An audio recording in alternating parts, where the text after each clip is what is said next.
안녕하세요. 저는 건설 현장에서 일하는 십선비입니다. 오늘은 왜 한국인들은 선분양이라는 지어지지도 않은 아파트를 돈을 먼저 내고 사야 하는지, 선분양은 어떤 구조로 되어 있는지 그 속의 이야기를 들려드리겠습니다. 마트에 가서 사과를 하나 살 때도 사람들은 봉지를 뒤집어 봅니다. 색깔이 괜찮은지 흠집은 없는지 확인을 합니다. 등심 한 팩을 살 때도 마찬가지입니다. 마블링이 어떤지, 색이 너무 검지는 않은지 비교하고 고릅니다. 그런데 일생을 모은 돈, 어쩌면 평생 갚아야 할 빚을 내서 사는 아파트는 어떨까요? 대략적인 위치만 확인하고 모델하우스에서 샘플 하나 보고 계약서에 사인을 합니다. 그리고 돈을 냅니다. 집이 지어지기도 전에 말이죠. 계약금을 내고 2달도 안 돼서 중도금을 냅니다. 공사가 시작됐는지도 모르는 상태에서 또 돈을 냅니다. 땅을 파고 있는 현장조차 가보지 않았습니다. 이게 이상하다고 생각해 본 적 있으신가요? 왜 우리는 사과는 고르는데 집은 안 고를까요? 아니, 고를 수 없는 구조로 만들어진 건 아닐까요? 이 질문에서 시작해 보려고 합니다. 선분양이라는 구조는 처음부터 이상한 제도였던 건 아닙니다. 1970년대, 80년대 한국이 빠르게 도시화되던 시절의 이야기입니다. 국가는 주택을 빨리 많이 공급해야 했습니다. 산업화로 사람들이 도시로 몰려들었고 일할 곳은 있는데 살 곳이 없었습니다. 문제는 돈이었습니다. 건설사에는 자본이 부족했고 금융 시스템은 아직 미성숙했습니다. 은행이 리스크를 지고 대출해주기엔 부담이 너무 컸습니다.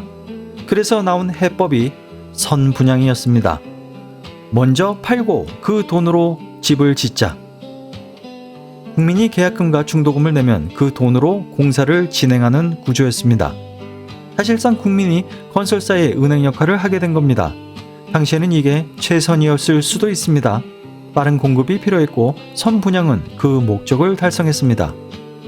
그런데 문제는 여기서부터입니다. 이 구조가 너무 잘 굴러갔다는 겁니다. 건설사는 리스크를 줄일 수 있었고 금융권은 부담을 덜 수 있었고 국가는 공급 숫자를 맞출 수 있었습니다. 그리고 집값이 오르기 시작하면서 이 구조는 더 이상 공급을 위한 제도가 아니라 투자 시장에 완벽히 맞는 구조가 됐습니다. 왜냐하면 선분양 시장에서 중요한 건 집이 얼마나 잘 지어졌느냐 이게 아니라 언제 샀는가가 되어버렸기 때문입니다.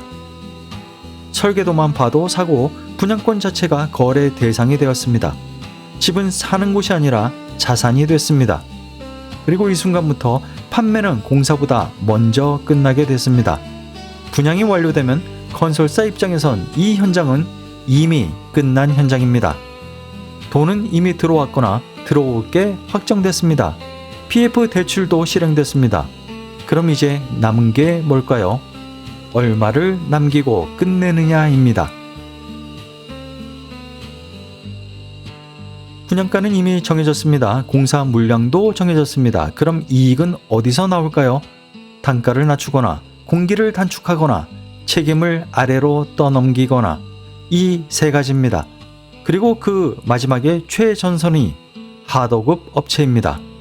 저는 현장에서 이런 장면을 여러 번 봤습니다. 입찰 경쟁을 붙입니다. 다른 팀은 이 가격에 한다는데요? 이번만 다음에는 꼭 챙겨줄게. 하도급 업체 입장에서 선택지는 2개입니다. 이 가격에 하거나 이를 포기하거나. 대부분은 이를 받습니다. 그리고 처음부터 품질을 깎고 일을 시작합니다. 인력을 줄이고 자재를 바꾸고 시간을 쪼갭니다. 여기서 제대로 하자 이런 말은 이 선택지는 이미 사라져 있습니다. 그 다음은 공기 압박입니다. 빨리 끝내. 뒤에 공정이 기다리잖아. 선행 공정이 늦어지거나 간섭 공정 때문에 작업이 밀렸는데 일정은 그대로입니다. 그리고 이 일정을 지켜야 됩니다. 그럼 하도급은 어떻게 할까요? 야간을 치거나 동시 작업을 하거나 눈을 감고 넘어갑니다. 공기 단축은 곧 품질 포기입니다. 그리고 마지막은 추가 작업 그리고 재작업입니다. 설계가 바뀌거나 현장 조건이 달라지거나 다른 공정의 실수로 재작업 할 일이 생깁니다.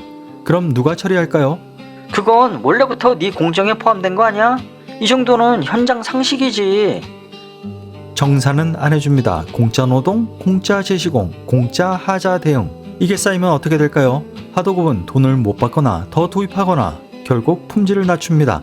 그리고 다음 현장에서 처음부터 더 낮은 단가로 시작합니다. 이 구조에서 품질은 가치가 아니라 비용이 됩니다. 그럼 품질 문제가 생기면 어떻게 될까요? 입주자 단계에서 하자가 터집니다. 민원이 들어옵니다. 그럼 시공사는 이렇게 말합니다. 규정상 문제 없습니다. 허용오차 범위입니다. 그리고 현장으로 내려갑니다. 네가 한 공장에서 생긴 문제잖아. 하자 보수 들어와. 결국 비용과 시간, 인력은 전부 하도급으로 내려옵니다. 책임은 아래로, 이익은 위로, 손실은 분산합니다. 이게 선분양 체제에서 하도급을 쥐어짜는 게 나쁜 선택이 아니라 가장 수익을 극대화하는 선택이 되는 이유입니다. 그리고 이 구조에서 품질의 정의가 바뀝니다. 원래 품질은 오래 가는가, 안정적인가, 손이 덜 가는가였습니다. 그런데 지금 품질은 검사 때 걸리나, 민원까지 버티나, 땜질이 가능한가, 이렇게 됐습니다. 문제가 없는 집이 아니라 문제가 늦게 터지는 집, 이게 목표가 됩니다. 그런데 여기서 한 가지 더 짚고 넘어가야 할 게 있습니다. 이 구조를 유지하는 건 건설사만이 아닙니다. 집을 사는 사람들도 이 구조에 적응했습니다.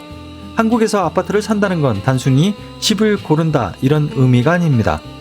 그건 자산 축적의 거의 유일한 통로이고 계층 이동의 사다리이고 거주 안정의 관문입니다. 그래서 분양자는 이렇게 인식합니다. 이건 잘 고르느냐 이런 문제가 아니라 못하면 끝나는 게임이다. 이 순간부터 품질은 1차 판단 기준이 될 수 없습니다. 왜냐하면 분양 시점에서 품질은 확인이 불가하니까요. 확인할 수 있는 건 지도상의 위치, 평면도, 브랜드, 주변 시세, 학군, 교통입니다. 확인 불가능한 건 시공품질, 공정관리, 하자 가능성입니다. 품질은 블랙박스와 같고 상품성은 비교가 가능합니다. 사람은 본능적으로 비교 가능한 지표를 선택합니다. 이건 탐욕이 아니라 인지적 합리성입니다. 그래서 분양자는 자기도 모르게 이런 사고를 하게 됩니다. 품질은 어차피 다 비슷할 거야. 다 거기서 거기겠지. 품질은 전체적으로 밀려나고 상품성이 핵심 변수가 됩니다. 그리고 하자에 대해서도 이렇게 처리합니다. 어디든 하자는 있다. 입주하면 다 고쳐준다더라. 그래도 입지는 좋잖아. 가격이 오르면 이건 다 마이너한 문제야. 하자는 문제가 아니라 계산 항목이 됩니다. 하자 비용보다 미래 가격 상승 기대가 크면 품질은 더 이상 핵심 변수가 아닙니다.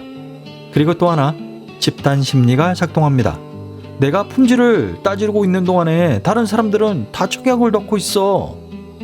한국의 분양 시장은 제로섬 경쟁이기 때문에 신중함은 기회의 상실이 되고 의심은 탈락이 됩니다. 그래서 다수가 선택한 이 기준을 개인은 거부하기 어렵습니다. 결국 분양자는 이런 지점에 도달합니다. 완벽한 집은 없잖아. 대신 덜 위험한 선택을 해야지. 그 덜 위험한 선택이 뭘까요? 입지, 브랜드, 시세, 유동성입니다. 품질 리스크를 시장 리스크로 덮는 선택입니다. 한국의 분양자는 집을 고르는 사람이 아니라 위험을 고르는 사람이 됐습니다. 품질을 무시한 게 아니라 판단할 수 없게 이 구조가 만들어 버렸습니다. 그래서 우리는 잘 지어진 집이 아니라 잘 팔릴 집을 고르게 됐습니다. 이 구조가 처음부터 잘못된 건 아니었습니다. 빠른 공급이 필요했던 시절, 선분양은 나름의 해법이었습니다. 하지만 지금도 이 방식밖에 선택지가 없는 게 과연 정상일까요? 건설사는 판매 후에 원가를 짜내고 하도급은 품질을 깎아내고 소비자는 상품성으로 위험을 관리합니다. 누구 하나 잘못한 게 없죠. 모두가 이 구조 안에서 가장 합리적으로 행동한 결과입니다. 그런데 우리는 대부분 이 구조가 문제라는 걸 알고 있습니다. 그럼에도 다음 분양이 나오면 또 같은 기준으로 줄을 설 겁니다. 그렇다면 이 구조는, 이 선분양은 누가 유지하고 있는 걸까요? 건설사입니까? 아니면 제도입니까? 아니면 그 안에서 가장 합리적으로 행동해온 우리 자신일까요?